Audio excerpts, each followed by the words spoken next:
2023। मीठे बच्चे, सेकंड में मुक्ति और जीवन मुक्ति प्राप्त करने के लिए मन मना भव मध्याजी भव। बाप को यथार्थ पहचान कर याद करो और सबको बाप का परिचय दो। मुक्ति और जीवन मुक्ति मिलनी है सेकंड में, उसके लिए क्या करो? यथार्थ रीति से याद करते रहो। होगा तो वो एक ही सेकंड, लेकिन उसके लिए मन मना भव पहले, फिर मध्याजी भव, मेरे लिए यजन करने वाला बन। जो भी कर रहा है वो मेरे अर्थ, उसमें मेरी याद समाई हुई हो तो क्या हो गया? मध्याजी भव। किस नशे के आधार पर ही तुम बाप का शो कर सकते हो? नशा हो कि हम अभी भगवान के बच्चे बने हैं, वह हमें पढ़ा रहे हैं। हमें ही सब मनुष्य मात्र को सच्चा रास्ता बताना है। हम अभी संगम युग पर हैं। हमें अपनी रॉयल चलन से बाप का नाम वाला करना है।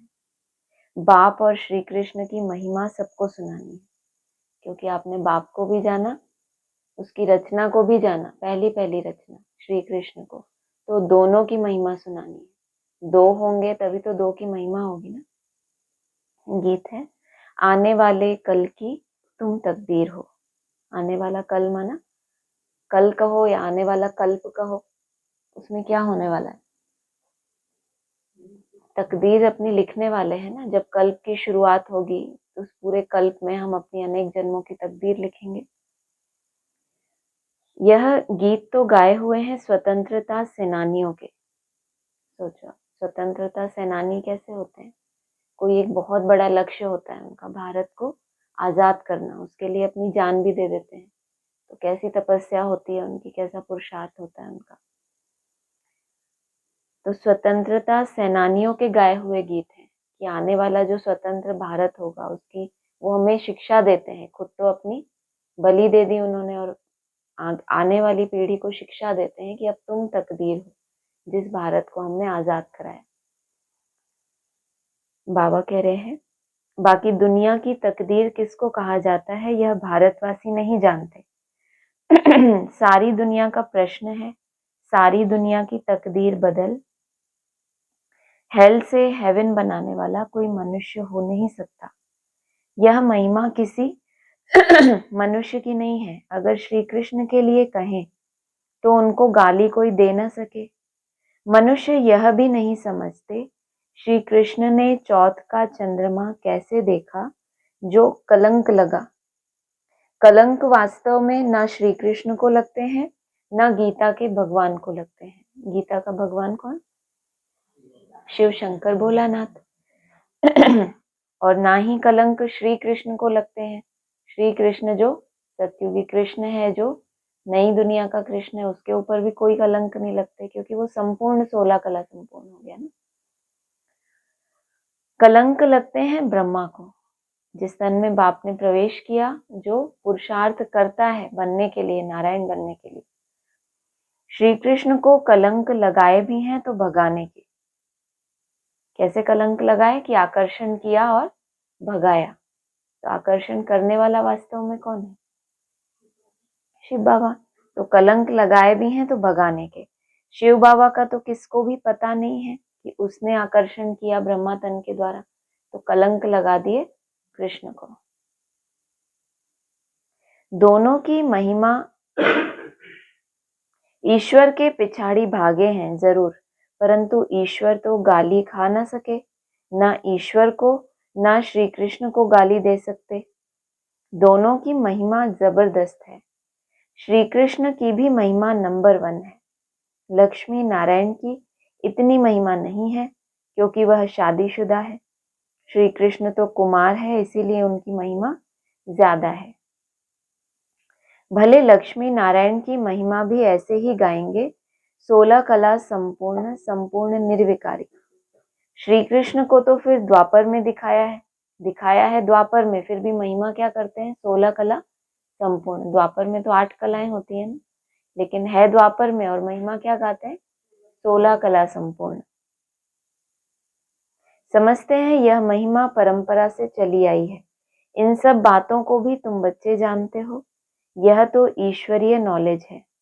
ईश्वर ने ही राम राज्य स्थापन किया है। राम राज्य को मनुष्य समझते नहीं है।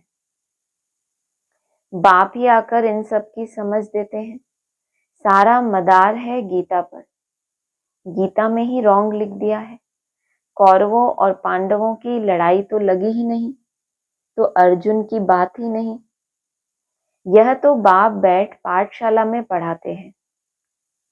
पाठशाला युद्ध के मैदान में थोड़े ही होगी कि दो सेनाएं आमने सामने खड़ी हैं और वहां पाठशाला में बैठ के भगवान पढ़ाए। हाँ, यह माया रावण से युद्ध है, उन पर जीत पानी है। माया जीते जगत जीत बनना है। परंतु इन बातों को जरा भी समझ नहीं सकते। ड्रामा में नूंद ही ऐसी है। उन्हों को पिछाड़ी में आकर समझना है और तुम बच्चे ही समझा सकते हो। भीष्म पितामह आदि को हिंसक बाण आदि मारने की बात ही नहीं है। शास्त्रों में तो बहुत ही बातें लिख दी हैं। माताओं को उनके पास जाकर टाइम लेना चाहिए। बोलो, हम आपसे इस संबंध में बात करना चाहते हैं। यह गीता तो भगवान ने गाई है, भगवान की महिमा है।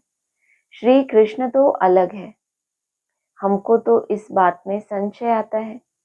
रुद्र भगवान उवाच, उनका यह रुद्र ज्ञान यज्ञ है।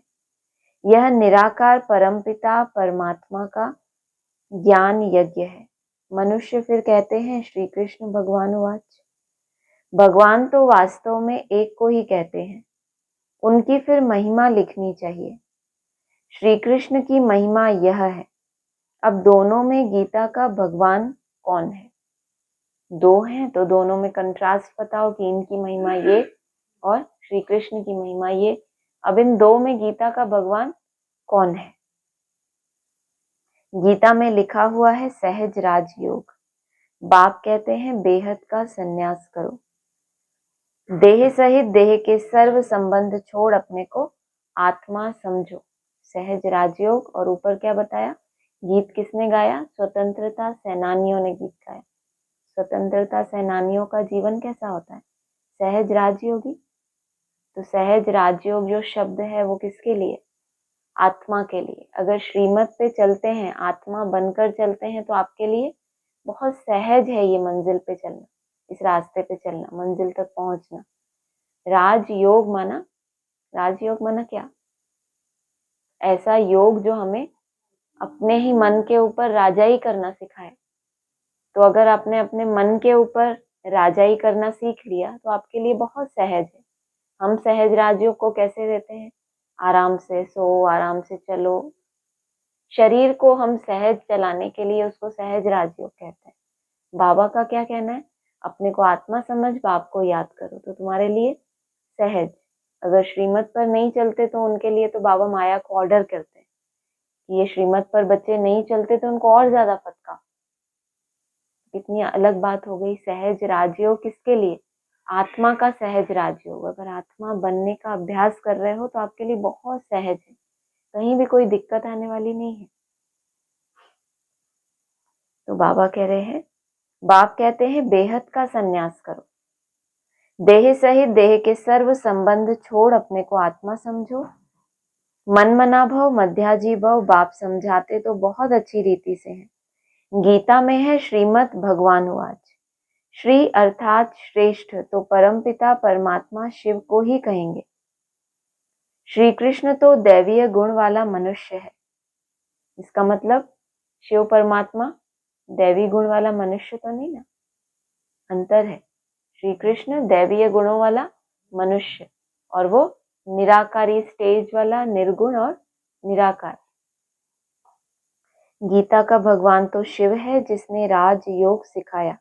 बरोबर पिछाड़ी में सब धर्म विनाश हो, एक धर्म की स्थापना हुई है। सतयुग में एक ही आदि सनातन देवी देवता धर्म था। अभी अलग अलग धारणाएं हैं। हर एक मन बुद्धि में भी अपनी अपनी तरह की मत है। मुरलियां एक ही पढ़ रहे हैं, लेकिन हर एक की बुद्धि में धारणा, उसमें से कौन सा पॉइंट उनको आकर्षण करता है, तो अलग अलग धारणा मन बुद्धि की जैसी जैसी है, वहां से वो उस पॉइंट को ले रहे हैं। आगे चल के सब धर्मों का विनाश हो, जो एक सत्य धारणा भगवान बाप ने सिखाई वो ही रहेगी, बाकी सब धारणाओं का विनाश। या जो उन धारणाओं पे चल रहे हैं, बोला ना इस्लामी, बौद्धिक, क्रिश्चियन, सबके अपने अपने धर्म स्थापन किए हुए हैं, लेकिन देवता तो नहीं बन जाते। तो अगर एक ही आदि सनातन धर्म है तो उनकी धारणा भी एक। वह श्री कृष्ण ने नहीं परंतु भगवान ने स्थापन किया। उनकी महिमा यह है, उनको त्वमेव माताश्च पिता कहा जाता है। श्री कृष्ण को तो नहीं कहेंगे, तुम्हें सत्य बाप का परिचय देना है, तुम समझा सकते हो।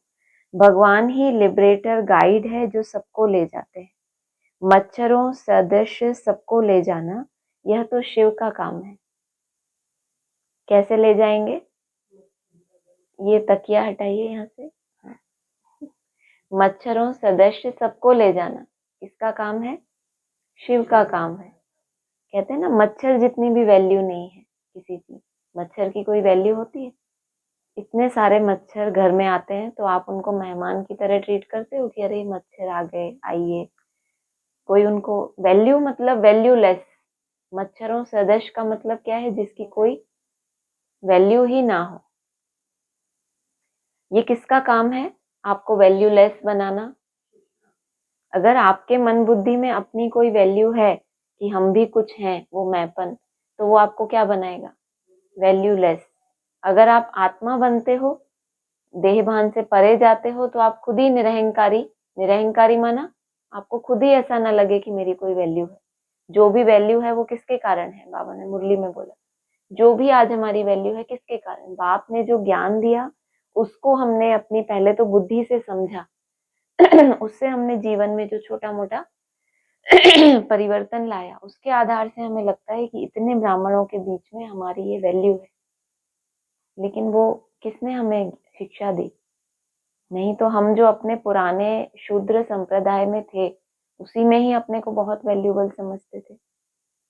तो अभी फिर ब्राह्मण परिवार में आ गए तो हमने अपने आप में सुधार लाया कुछ, तो वहां भी मैंपन आता है ना कि हमने इतना परिवर्तन किया, हमें पता चला और इनका परिवर्तन ही नहीं। तो बाबा सबको मच्छर बनाने आया। किसका काम है? शिव का।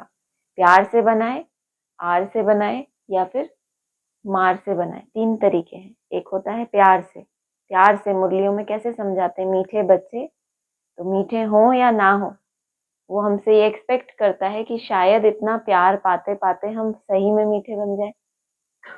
सेकेंड पार्ट कौन सा? आर माना बातों से स्ट्रिक्ट अरई लगाना। जो अव्यक्त वाणी में बाबा हमें बताते हैं, ऐसे बने हो ना, समझते हो, ऐसा करते हो ना, मतलब टॉन्ट देते हैं हमें कि तुम ऐसे हो नहीं, लेकिन तो बातों से भी किसी को कैसा होता है ना, असर हो जाता है। जो मोटी चमड़ी नहीं होती उनके ऊपर बातों से भी असर हो जाता है। तीसरा पार्ट है मार, ले ही जाना है। तो किसका काम है तीन तरीकों से लेके जाने का? पहले पहले कौन सा तरीका? पहला वाला आप बताएंगे। पहले कैसे समझाते हैं बाबा हमको? प्यार से। सेकंड, सेकंड मार, आर। आर माना धार होती है ना, किसी चीज की लगती है हमें, तो वो बातों से ऐसी तीखी तीखी हमें ज्ञान की बातें सुनाई जाए। बोलते हैं ना, आदि में पीयू की वाणी चलती थी। पीयू की वाणी इतनी स्ट्रिक्ट होती थी, इतनी ज्यादा स्ट्रिक्ट होती थी, होती सारी धारणाओं की वाणी थी और बहुत स्ट्रिक्ट होती थी। हम तो समझते हैं कि धारणाओं की वाणी मतलब आहा प्यार का सागर आ गया। तो पहले हम वो प्यार का सागर भी है, लेकिन किसके लिए? जो उस योग्य बने। पहले उनको क्या बनाएगा? मच्छरों सदृश, वैल्यूलेस, बिल्कुल आत्मा। मच्छर कितना छोटा होता है और मनुष्य की देहभान कितना बड़ा सारा। उस हिसाब से तो पॉजिटिव ही हो गया कि छोटी सी आत्मा। तो बाबा कह रहे हैं मच्छरों सदृश सबको ले जाना यह तो शिव का काम है। सुप्रीम अक्षर भी बड़ा अच्छा है कितना सुप्रीम फादर, और उसको काम क्या मिला है कि चलो सबको मच्छर बनाओ। तो शिव परमपिता परमात्मा की महिमा अलग, श्री कृष्ण की महिमा अलग, दोनों सिद्ध कर समझानी है। शिव तो जन्म मरण में आने वाला नहीं है, वह पतित पावन है। तो श्री कृष्ण के गुणों में और परमात्मा के गुणों में अंतर दिखाई देगा ना? नहीं दिखाई देगा। एक ही तन में मान लो दोनों आत्माएं हैं, ब्रह्मा के तन में ही शिव बाबा आते थे ना, तो कंट्रास्ट होगा ना, कहाँ एक प्यार का सागर मीठा ही मीठा, और कहाँ वो डंडे वाला, कहीं वो मुरली कभी वो डंडा, तो दोनों के गुणों में कितना अंतर है, तो कंट्रास्ट दिखाई देगा ना। शिव तो जन्म मरण में आने वाला नहीं है, वह पतित पावन है। श्री कृष्ण तो पूरे 84 जन्म लेते हैं। अब परमात्मा किसको कहा जाए, यह भी लिखना चाहिए बेहद के बाप को, ना जानने के कारण ही ऑर्फन या दुखी हुए हैं। सतयुग में जब धनी के बन जाते हैं तो जरूर सुखी होंगे, ऐसे स्पष्ट अक्षर होने चाहिए। बाप कहते हैं मुझे याद करो और वर्षा लो, सेकंड में जीवन मुक्ति। अभी भी शिव बाबा ऐसे कहते हैं, इतने साल हो गए मुरली चलाते चलाते, अभी भी कहते हैं 1 सेकंड में जीवन मुक्ति, यही बोलते हैं, सेकंड में जीवन मुक्ति। अभी भी शिव बाबा ऐसे कहते हैं।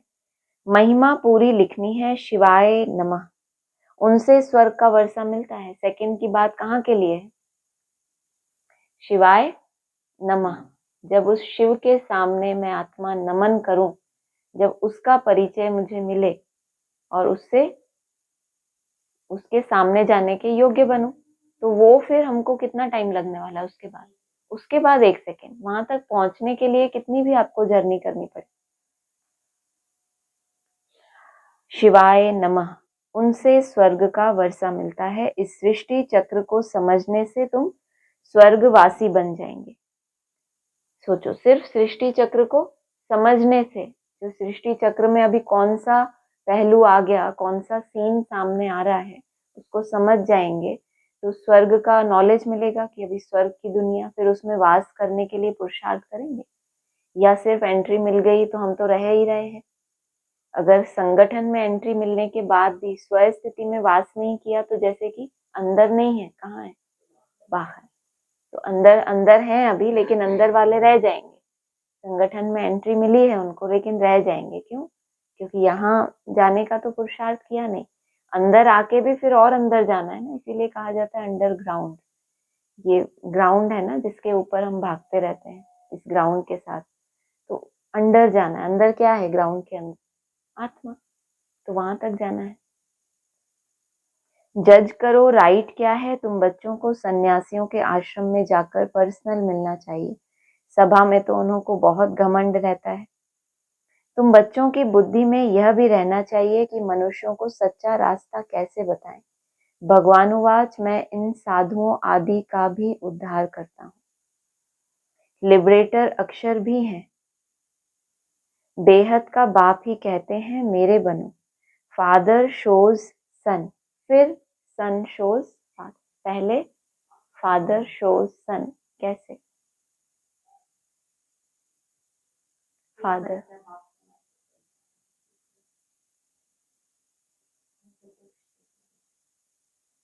फादर ने क्या किया, कैसे बच्चे को प्रत्यक्ष किया, सारी ही अपनी शक्तियां विल करके, और पूरा परिवार, कहते हैं ना तुम बच्चे बाप को प्रत्यक्ष करते हो, तो बाप बच्चों को, पहले बाप बच्चों को गुणों और शक्तियों से सजाकर ऐसा योग्य बनाते हैं कि बच्चे अपने रॉयल चलन से, ऊपर बोला ना रॉयल चलन से बाप को प्रत्यक्ष कर, तो इतना रॉयल पहले बाप बच्चों को बनाते हैं। फिर बच्चों की जो अनुभव होते हैं, जो उनके जीवन में परिवर्तन आया, वहां से बाप की प्रत्यक्षता होती है कि जो ये रचना इतनी सुंदर है, तो इनको बनाने वाला कितना सुंदर होगा। श्री कृष्ण को तो फादर नहीं कहेंगे, गॉड फादर के सब बच्चे हो सकते हैं, मनुष्य मात्र के तो सब बच्चे हो ना सके। तो तुम बच्चों को समझाने का बड़ा नशा होना चाहिए। बेहद के बाप के हम बच्चे हैं, राजा के बच्चे राजकुमार की। तुम चलन तो देखो कितनी रॉयल होती है, आपकी चलन से किसी को पता चले, कहते हैं ना इसकी तो चाल ही बदल गई। कोई बहुत बेगर हो, एकदम गरीब सड़क पे रहने वाला, उसको किसी करोड़पति ने अडॉप्ट कर लिया, उसकी चलन कैसी हो जाएगी, उसके चेहरे पे खुमारी कैसी हो जाएगी। तो बाबा कह रहे हैं राजा के बच्चे राजकुमार की, तुम चलन तो देखो, उस समय तो राजाएं राजवाड़े होते थे ना, राजकुमार कितनी रॉयल होती है। परंतु उस बेचारे पर, किस बेचारे पर? श्री कृष्ण पर भारतवासियों ने कलंक लगा दिया है। कहेंगे भारतवासी तो तुम भी हो। बोलो हाँ, हम भी हैं, परंतु हम अभी संगम पर हैं। हम भगवान के बच्चे बने हैं और उनसे पढ़ रहे हैं। भगवानुवाच, तुमको राजयोग सिखलाता हूँ। श्री कृष्ण की बात हो नहीं सकती, आगे चलकर समझते जाएंगे। भगवानुवाच का अर्थ भी आगे चलकर समझते जाएंगे। राजा जनक ने भी इशारे से समझा है ना। किसने समझा इशारे से? कौन राजा जनक?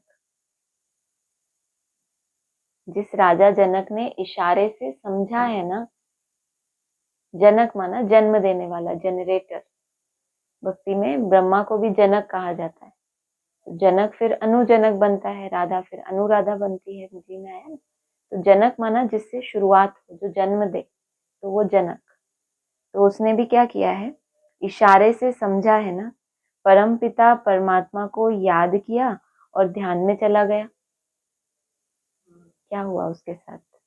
जो जनक है, नंबरवार जनक है, तो उसने क्या किया? परम पिता परमात्मा को याद किया और ध्यान में चला गया।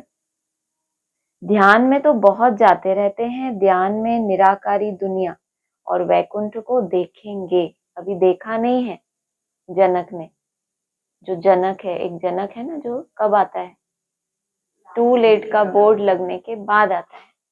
तो उसने परमपिता परमात्मा को याद किया और कहाँ चला गया? ध्यान में चला गया। फिर से पढ़ना है, लाइन फिर से देखिए। ध्यान में गया।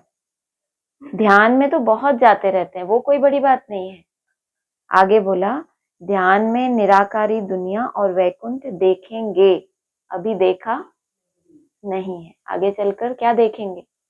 जो भी ध्यान की अवस्था में वो आत्मा जाती है, तो आगे चल के निराकारी दुनिया प्लस वैकुंठ देखेंगे। सोचो कितना अच्छा भाग्य है, घर बैठे बैठे। कितनी भी लेट आओ, आपको देखना है। ध्यान में जाओ और कभी भी आओ, नसीब में है आपको निराकारी दुनिया भी देखनी है और वैकुंठ भी देखना है। यह तो जानते हो हम निराकारी दुनिया के रहने वाले हैं, परम धाम से यहाँ आकर पार्ट बजाते हैं। विनाश भी सामने खड़ा है। साइंस वाले मून के ऊपर जाने के लिए माथा मारते रहते हैं। मून कौन है? ज्ञान चंद्रमा ब्रह्मा। साइंसदान है तो क्या कोशिश करते हैं? मून की क्या स्थिति है, वो ज्ञान चंद्रमा ब्रह्मा कौन सी स्थिति में है, उसकी क्या स्टेज है, उसके ऊपर जाने के लिए बहुत माथा मारते हैं। यह है अति साइंस के घमंड में जाना, जिससे फिर अपना ही विनाश करते हैं। बाकी मून आदि में कुछ है नहीं। बातें तो बड़ी अच्छी हैं, सिर्फ समझाने की युक्ति चाहिए। हमको शिक्षा देने वाला ऊंचते ऊंच बाप है, वह तुम्हारा भी बाप है। उनकी महिमा अलग, श्री कृष्ण की महिमा अलग। रुद्र अविनाशी ज्ञान यज्ञ है, जिसमें सब आहुति पड़नी है। पॉइंट्स बहुत अच्छी हैं, परंतु शायद अभी देरी है। यह पॉइंट भी अच्छी है कि एक है रूहानी यात्रा, दूसरी है जिस्मानी यात्रा। बाप कहते हैं मुझे याद करो तो अंतमति सो गति हो जाएगी। स्पिरिचुअल फादर के बिना और कोई सिखला ना सके। जो फादर है हमें सिखलाने वाला, वो खुद जितना स्पिरिचुअल होगा। फादर तो बहुत हैं, हर धर्मों के अपने अपने फादर भी तो हैं। इस्लामियों का अपना फादर इब्राहिम, बुद्ध, क्राइस्ट, अपने अपने फादर हैं। स्पिरिचुअल फादर, स्पिरिट माना आत्मा, आध्यात्मिक शब्द कहा जाता है ना। अधि माना होता है अंदर, आत्मा के अंदर जितनी गहराई में जो गया हुआ है उसको कहेंगे स्पिरिचुअल फादर। के बिना और कोई सिखला न सके, ऐसी ऐसी पॉइंट्स लिखनी चाहिए। मन मना भव, मध्याजी भव, यह है मुक्ति और जीवन मुक्ति की यात्रा।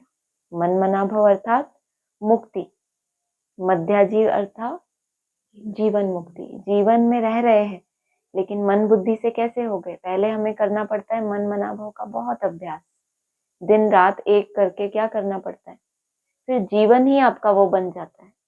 आदत, जैसे किसी को आदत पड़ जाती है ना जाप करने की, तो वो नहीं भी चाहता, उसका वो इंटरनल अजपा जाप, अजपा जाप कहा जाता है कि आप कर नहीं रहे, ऑटोमेटिक वो हो रहा है। लंबा समय कभी आप ये अभ्यास करना, बहुतों का अनुभव है। कि जब मेरा बाबा, मीठा बाबा, प्यारा बाबा ये अभ्यास करते हैं, कुछ टाइम घंटों अभ्यास करते हैं, तो देखते हैं वो अपने आप ही कहीं ना कहीं सिस्टम ऑन हो रहा है। तो कभी ये प्रयोग करके देखना, करना है प्रयोग, आज ही करना है, कंटिन्यू करना है। मतलब आपको ये कोशिश, हाँ, कोशिश करनी है कि मिस ही ना हो। टेंशन नहीं लेना है, लेकिन कोई भी काम शुरू करने से पहले ये सोचना है कि इस पूरे काम के टाइम मेरे अंदर मुझे वो देखना है कि वो है, छवि नहीं है, कुछ ड्रिल नहीं है, लेकिन क्या है, मेरा बाबा, मीठा बाबा कहीं ना कहीं हल्का हल्का उसका वो महसूस हो कि हाँ चल रहा है।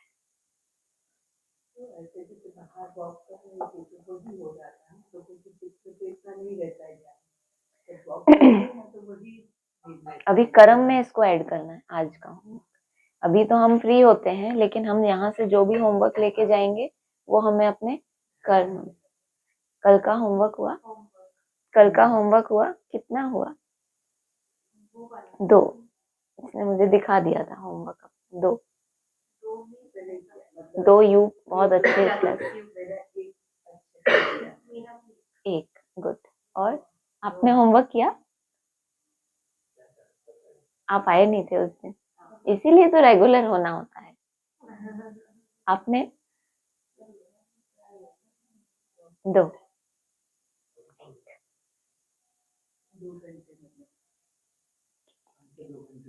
ठीक है, आपको चलेगा, आप बिजी ज्यादा है, हाँ चलेगा उनको। हाँ बाय, उनको घर पे छोड़ दो।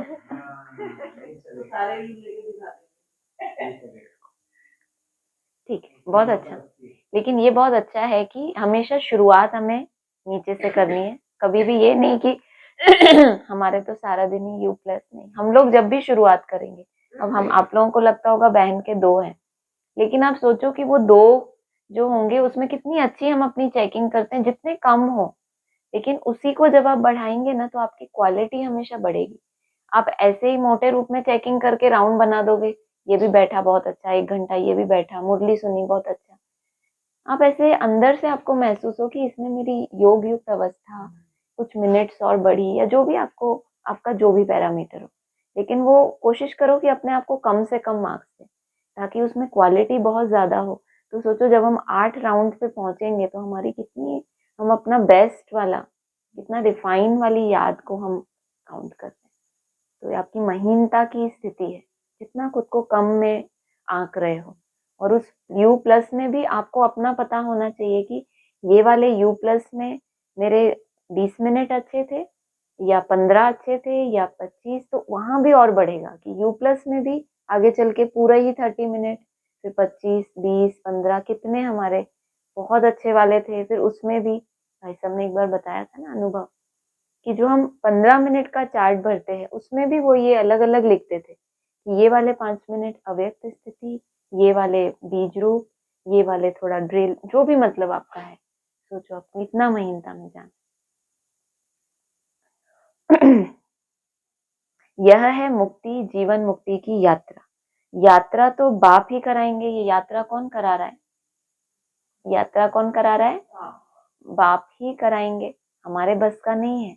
कौन करा रहा है? कान पकड़ के, उंगली पकड़ के ही चलाता है ना। बच्चा जब छोटा होता है तो पहले पहले बाप को उसकी उंगली पकड़ के चलाना होता है। तो कितने भाग्यशाली हैं कि यात्रा तो 2 तरह की यात्राएं बताई ना, एक है रूहानी यात्रा, एक है जिस्मानी यात्रा। जो हम जिस्मानी सेवाएं अभी तक भाग दौड़ वाचा से, ये सब जिस्म से ही रिलेटेड हुआ। सिर्फ एक रूहानी सेवा, एक मनसा सेवा ऐसी है जिसमें जिस्म का कोई रोल नहीं। किसी भी स्थिति में आपका मन अगर डिटैच है या वो अभ्यास कर रहा है तो वो है आपकी रूहानी यात्रा।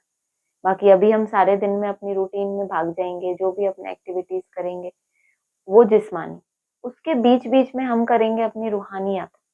तो वो बहुत अंतर हो गया दोनों में। यात्रा तो बाप ही कराएंगे, कौन सी यात्रा? रूहानी यात्रा तो बाप ही कराएंगे। श्री कृष्ण तो करा ना सके, उसको कोई उंगली मत उठाओ कि ये ऐसा वैसा, वो नहीं कराते। कौन है?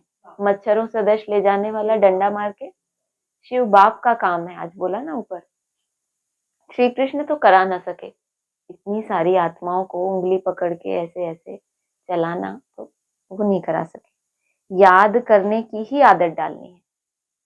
एक काम होता है ना, कहते हैं मेरी आदत ही ऐसी है, तो कभी ऐसे आपके मुख से निकले बाबा आदत ही ऐसी पड़ गई कि आप भूलते ही नहीं। आपको भूलूं कैसे मैं? कोई चीज की आदत पड़ जाती है तो उसको छोड़ना मुश्किल है। तो आपका क्या लक्ष्य होना चाहिए कि ऐसा महसूस हो कि बाबा ऐसी आदत पड़ गई है, आपको भूलूं तो भूलूं कैसे? करना है नहीं करना? कब तक? कब तक करते? लेकिन ये वाला संकल्प बहुत अच्छा है कि हमारी आदत ही पड़ जाए। कोई चीज की जब आदत पड़ जाती है तो उससे छूटना मुश्किल होता है। अभी हमें याद करने की मुश्किल है। बाबा ने ये सर्टिफिकेट दादियों को भी दिया कि दादियों को बाप को भूलना मुश्किल है, क्योंकि जो एक जीवन ही अपना उसमें उनका लगा हुआ है, तो कहीं ना कहीं वो इंटरनली जुड़े ही हुए हैं। तो एक बहुत अच्छा ये सर्टिफिकेट है, तो हमें भी लेना बाप से। जितना याद करेंगे उतनी खुशी होगी, परंतु माया याद करने नहीं देती है, ये भी बाबा को पता है। इसमें आपको कोई उतावला नहीं होना कि अरे कल ही सोचा था याद करने की आदत पड़नी चाहिए और आदत तो आज पड़ी ही नहीं। आदत में लंबा टाइम लगता है, कोई भी चीज की आदत ऐसे ही नहीं पड़ जाती है। द्वापर से ऐसे खराब संस्कारों में भी हमारी धीरे धीरे गिरते गिरते एकदम से ऐसे थोड़ी हो गए थे हम। तो अच्छा, मीठे मीठे सिकीलधे बच्चों प्रति माता पिता बाप दादा का याद प्यार गुड मॉर्निंग। गुड मॉर्निंग के बाद थोड़ा सा बाबा को कुछ और बोलना है, सुनेंगे ना? सर्विस तो सब करते हैं, परंतु ऊंच और नीच सर्विस तो है ना। किसी को बाप का परिचय देना है बहुत सहज। जो काम जितना सहज है तो उसके मार्क्स ज्यादा मिलेंगे या कम मिलेंगे? कोई सेवा, कोई भी जॉब जितनी ज्यादा हार्ड होती है उसके लिए सैलरी भी ज्यादा मिलती है। तो ये तो हो गया सबसे सहज। तो सब तरह की सेवाएं हैं, ऊंच और नीच सर्विस तो है ना। तो ये बाबा की भाषा देखो, युक्तियां देखो। किसी को बाप का परिचय देना है बहुत सहज। अच्छा, रूहानी बाप की रूहानी बच्चों को नमस्ते। रूहानी बच्चों की रूहानी बाप दादा को नमस्ते। रात्रि क्लास है। जैसे पहाड़ों पर हवा खाने रिफ्रेश होने जाते हैं। पहाड़ों पर क्यों जाते हैं हिमाक्षी बहन? रिफ्रेश होने और हवा खाने। एक लाइन तो भूल गए। ऐसा ही होता है। घर या ऑफिस में रहने से बुद्धि में काम रहता है। पहाड़ों पर क्यों जाते हैं? भक्त स्थूल में भी जाते हैं रिफ्रेश होने के लिए। तो यहाँ कौन से पहाड़ों पे जाना है? ऊंची स्थिति में। इस सारे दुनिया से, संसार से अलग हमारी ऊंची स्थिति माना जो भी हमारी बीज रूप अवस्था माना, वो इस देह की धरणी, पदार्थ, व्यक्ति, संबंध सबसे तो दूरी है ना वो दुनिया। तो हम जब अपने लौकिक कार्यों को छोड़कर भी किसी ऐसे स्थान पे जाते हैं ना जहां से हमारा ये सब कारोबार ना हो, तो अभी कैसे जाना है? देह के संबंध पदार्थों से ऊपर पहाड़ पे। तभी तो देवियों के मंदिर पहाड़ों पे बनते हैं। तो क्या वो लोग वहां पहाड़ों पे ज्यादा घूमने जाते थे इसलिए बने उनके मंदिर कि उनको बहुत शौक होगा कि वहां जाएं, पहाड़ों पे जाएं? ऊंची स्थिति में जाने का जो अभ्यास किया है तो उनके मंदिर ही वहां बन जाते हैं। घर या ऑफिस में रहने से बुद्धि में काम रहता है। बाहर जाने से ऑफिस के ख्याल से फ्री हो जाते हैं। यहाँ भी बच्चे रिफ्रेश होने के लिए आते हैं। यहाँ भी आते हो तो कहाँ आते हो? है अंडरग्राउंड, लेकिन है कहाँ? पहाड़ है। जैसे आपके लिए रिफ्रेशमेंट का स्थान हो गया। आधा कल भक्ति करते करते थक गए हैं। पुरुषोत्तम संगम युग पर ज्ञान मिलता है। ज्ञान और योग से तुम रिफ्रेश हो जाते हो। तुम जानते हो अभी पुरानी दुनिया विनाश होती है, नई दुनिया स्थापन होती है। प्रलय तो होती नहीं। वो लोग समझते हैं दुनिया एकदम खत्म हो जाती है। ब्राह्मणों में भी हैं ऐसे समझते हैं, पूरी प्रलय हो जाएगी, फिर नए सिरे से ऐसे रोशनी होगी, श्री कृष्ण आएंगे। तो बाबा कह रहे हैं ऐसा है नहीं, चेंज होती है। यह है ही नर्क, पुरानी दुनिया, नई दुनिया। और पुरानी दुनिया क्या होती है यह भी तुम जानते हो। इसमें क्या जानना है? नई दुनिया और पुरानी दुनिया, उसका कंट्रास्ट भी तुम जानते हो। रूहानी बाप रूहानी बच्चों से बात करते हैं, तो पुरानी दुनिया माना उस दुनिया की बात करेंगे बाबा, ब्राह्मणों की। तुमको डिटेल में समझाया गया है, तुम अपने आप नहीं मंथन करके समझ गए, तुम्हें भी ये सब बातें समझाई गई हैं। तुम्हारी बुद्धि में विस्तार है, सो भी नंबरवार पुरुषार्थ अनुसार। समझाने में भी बहुत रिफाइननेस चाहिए। किसी को आप समझाते हो, कितनी आपकी बुद्धि रिफाइन है, उससे ही पता चलेगा सामने वाले को आप कितना रिफाइन करके समझा पा रहे हो। किसी को ऐसा समझाओ जो झट बुद्धि में बैठ जाए, उसके लिए क्या करें? अच्छा अच्छा बोल तैयार करें कि ऐसे बोलेंगे तो बैठेगा। खुद हम जितनी रिफाइन स्थिति में होंगे तो ऑटोमेटिक उनके ऊपर उसका प्रभाव होगा। किसी को ऐसा समझाओ जो झट बुद्धि में बैठ जाए। कई बच्चे कच्चे हैं जो चलते चलते टूट पड़ते हैं। भगवानुवाच भी है, आश्चर्यवत सुनंती कथंती। यहाँ है माया से युद्ध। माया से मरकर ईश्वर का बनते हैं, फिर ईश्वर से मरकर माया के बन जाते हैं। कितना बड़ी बात है। मायावी दुनिया से मर जाते हैं, उनके लिए आप जैसे कि मर गए। जो लोग मायावी दुनिया में हैं, उनके दिल से आप निकल गए, माना खत्म हो गए, मर गए। तब आप किसके बने? ईश्वर के। बाबा ने कहा है श्रीमत पर चलना अर्थात जीते जी मरना। जब जीते जी मरोगे तो मायावी दुनिया वाले कैसे होंगे? आपको पसंद करेंगे? कोई मुर्दा हो, उसमें कोई चेतना नहीं, तो वो कहेगा ये क्या। और महादेव कहाँ वास करते हैं? शमशान में। उनको लगता है ये जीते जी मरे हैं, ये वो बच्चे हैं जो राख बन गए, उनसे वो अपना श्रृंगार करते हैं। लेकिन अगर ईश्वर से मर गए तो फिर माया के बन जाते हैं। एक ही जगह आपका, दोनों में से एक ही लाइन सिद्ध हो सकती है। या माया से मर गए, कहते हैं ना मर गए, माना आज से तुम हमारे लिए मर गए। लौकिक में ऐसे कहते हैं ना, तुम मेरे लिए आज से हो ही नहीं। ऐसे मरकर ईश्वर के बनते हैं, तब हम ईश्वर के बनते हैं।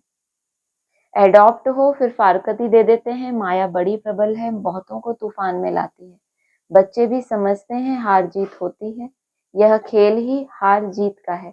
5 विकारों से हारे हैं, अभी तुम जीतने का पुरुषार्थ करते हो, आखिरी जीत तुम्हारी है।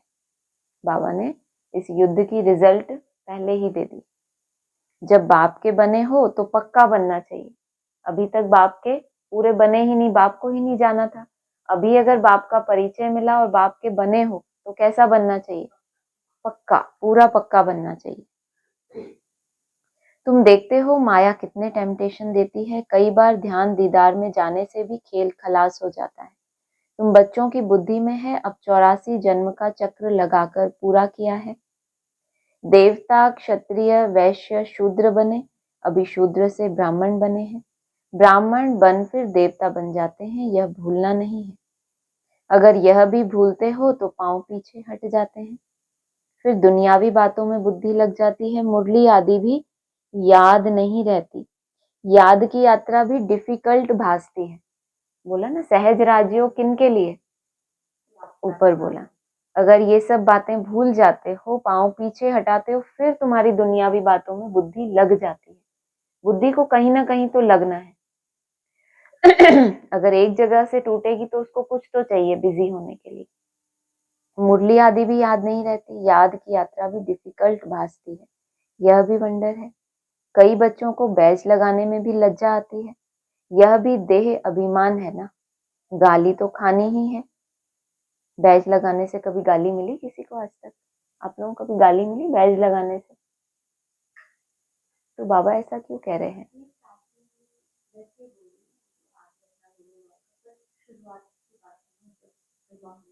नहीं, जैसे कोई होता है अपने गुरु का लॉकेट पहनता है तो कोई दूसरे को क्या मतलब, उन्होंने अपने शिव बाबा का यहाँ पहन लिया बैज, तो दूसरे को क्या तकलीफ है उससे? उस समय विरोध तो ब्रह्मा कुमारियों था, बैज से कोई मतलब नहीं। अच्छा, इसलिए गाली खानी पड़ती है उनको।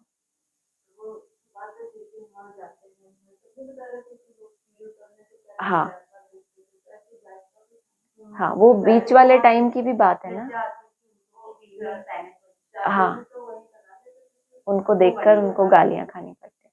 हाँ।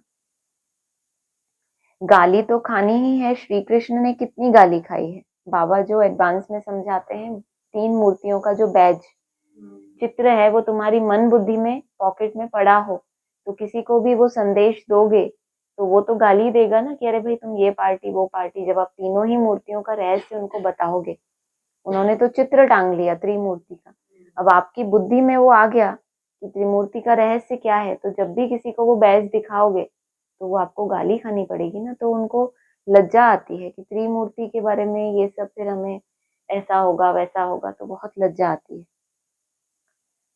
श्री कृष्ण ने कितनी गाली खाई है, कितना बैज का प्रदर्शन किया होगा त्रिमूर्ति के बैज का, तो फिर कितनी गाली खाई है। सबसे जास्ती गाली खाई है शिव ने। सोचो किसने खाई सबसे ज्यादा गाली? शिव ने, बिंदी ने। शिव का जो साकार स्वरूप बना इस धरा पे, जिसकी भ्रुकुटी में शिव ने वास किया, फिर श्री कृष्ण ने। पहले पहले ये बैज किनकी मन बुद्धि में क्लियर हुए कि 3 मूर्तियां कौन है? पहले पहले राम बाप, फिर श्री कृष्ण, क्योंकि नई दुनिया की सौगात दी राम बाप ने, तो किसी को दी और कोई देने वाला भी तो है, तो उसकी मन बुद्धि में तो पहले से ही वो नक्शा क्लियर है ना। तो उसने जब वो बैज दिखाया सबको, तो कितनी गाली खाई, इतना एडवांस ज्ञान सामने आया, कितनी गाली खाई। और फिर ये नया बैज लेकर सामने खड़े हैं, तो फिर गाली तो खानी पड़े ना। नए ज्ञान से नई दुनिया की स्थापना और पुरानी दुनिया विनाश।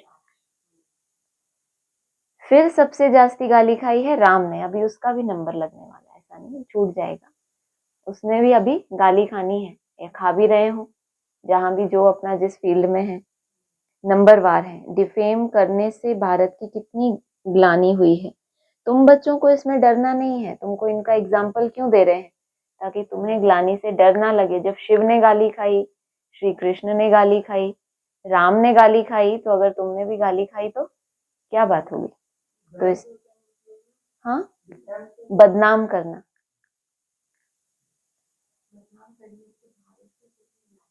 माना ये जो 3 हैं, शिव हैं, श्री कृष्ण है, राम है, इनको ही ये बोल दिया कि इन्होंने गोपियों को चुराया, मक्खन चुराया, गोपियों को भगाया, राम की सीता, तो कितना डिफेम किया है उन्होंने।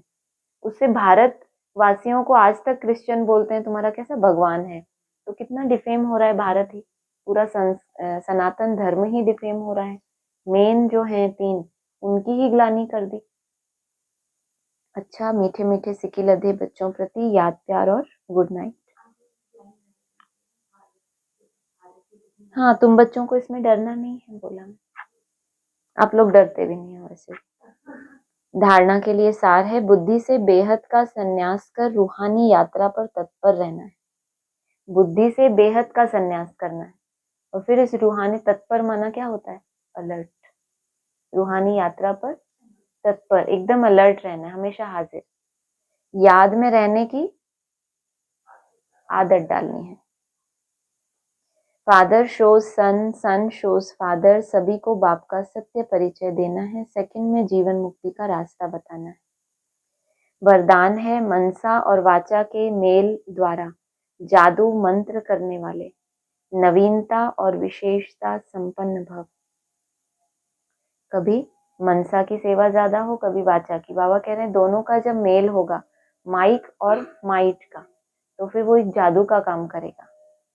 नवीनता और विशेषता संपन्न भव। मनसा और वाचा दोनों का मिलन जादू मंत्र का काम करता है। इससे संगठन की छोटी छोटी बातें ऐसे समाप्त हो जाएंगी जो आप सोचेंगे कि यह तो जादू हो गया। जब आपकी मन में जो है वही वाचा में हो, मन में भी कभी होता है ना, वाचा से हम किसी से बहुत मीठा व्यवहार करते हैं, अंदर में उसके लिए कहीं ना कहीं ईर्ष्या है, कुछ ना कुछ गलत भाव है, तो वो मेल नहीं हुआ। आपकी मनसा में अलग भाव है, वाचा में अलग है। तो मनसा और वाचा दोनों का मेल क्या काम करता है? संगठन की छोटी छोटी बातें ऐसे समाप्त हो जाएंगी जैसे कि आप सोचेंगे ये तो जादू हो गया। मनसा शुभ भावना और शुभ दुआएं देने में बिजी हो तो मन की हलचल समाप्त हो जाएगी। पुरुषार्थ से कभी दिल शिकस्त नहीं होंगे, संगठन में कभी घबराएंगे नहीं। मनसा वाचा की सम्मिलित सेवा से विहंग मार्ग की सेवा का प्रभाव देखेंगे। अब सेवा में इसी नवीनता और विशेषता से संपन्न बनो तो 9 लाख प्रजा सहज तैयार हो जाएगी। स्लोगन है, बुद्धि यथार्थ निर्णय तब देगी जब पूरे पूरे वाइसलेस बनेंगे। इसीलिए बुद्धि में कितना भी गहरा ज्ञान मिल जाए हमें, हम ये अपने आप को सर्टिफिकेट नहीं दे सकते कि हमने जो डिसीजन लिया वो वो ही परफेक्ट है। कहीं ना कहीं उसमें त्रुटि हो सकती है, जब तक हम पूरे वाइसलेस नहीं बोला, पूरे पूरे वाइसलेस ना बने हो, एक भी विकार का अंश भी ना रहे, तब तक बुद्धि का जो निर्णय है वो भी कभी ना कभी ऊपर नीचे हो सकता है। अरे ये तो अभी और भी है, करना है। कलयुगी असार संसार से सतयुगी सार वाली दुनिया में ले चलना किसका काम है? इस कलयुगी संसार को असार संसार क्यों कहते हैं? असार माना कोई सार नहीं है, क्योंकि इस दुनिया में कोई सार नहीं माना, कोई भी वस्तु में वो ताकत नहीं रही, अर्थात सुख शांति पवित्रता नहीं है। जो इस सृष्टि पर कोई समय सुख शांति पवित्रता थी, अब वो ताकत नहीं है, क्योंकि इस सृष्टि में 5 भूतों की प्रवेशता है। इसीलिए ही इस सृष्टि को भय का सागर अथवा कर्म बंधन का सागर कहते हैं। इसलिए ही मनुष्य दुखी हो परमात्मा को पुकार रहे हैं, परमात्मा हमको भव सागर से पार करो। इससे सिद्ध है कि जरूर कोई अभय अर्थात निर्भयता का भी संसार है जिसमें चलना चाहते हैं। इसलिए एक संसार को पाप का सागर कहते हैं, जिससे पार कर पुण्य आत्मा वाली दुनिया में चलना चाहते हैं। तो दुनियाएं दो हैं, एक सतयुगी सार वाली दुनिया, दूसरी है कलयुगी असार वाली दुनिया। दोनों दुनियाएं इसी सृष्टि पर होती हैं। इसी ब्राह्मणों की दुनिया में ये 2 प्रकार की दुनिया, एक जहाँ सार है, सार की बात होती है, और एक जहाँ विस्तार की बात होती है। अच्छा, ओम शांति।